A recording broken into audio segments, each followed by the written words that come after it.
Bismillahirrahmanirrahim. Assalamu alaikum. My name is Hassan and today we are going to add custom message in register page in BuddyPress WordPress.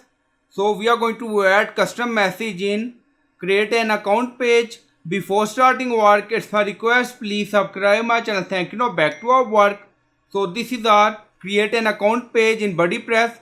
So you can add custom message above this message in this section, or if you want you can add custom message below title in this location.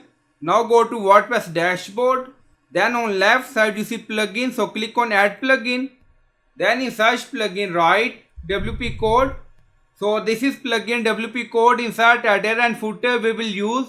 So you will install this plugin and activate it, and after activation on left side you see code snippet and then you see add snippet, so click on it, and then you see add your custom code, so again click on it, and then you see select the code type. Now select PHP snippet, so click on it. Now create custom snippet section open, and then you can add title, and then you see code preview. Now paste code, and you'll find this code in video description or in comment section. Now you see we are using two functions. So this is our main text, and then you see action hook before register page, and this is our another function, and then you see action hook before account detail field. So we display two message, and then scroll down you see inside method auto insert location run everywhere. On top you see inactive no active, and then click on save snippet. So in echo section you can add div, paragraph, break, line, anything you want to display custom message. We are using echo. Now snippet created and saved. Now go to page again and then refresh the page.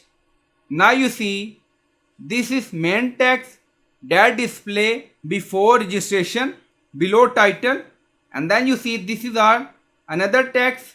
So this text display before account field. So you can use any action hook according to your requirement. So in this custom code you can use this action hook or you can use this action hook, so it's up to you. And in echo you can add paragraph, div, class, and then you can add some styling according to your requirement. So I hope you like this video. Please like, comment, share, subscribe. Thank you for watching.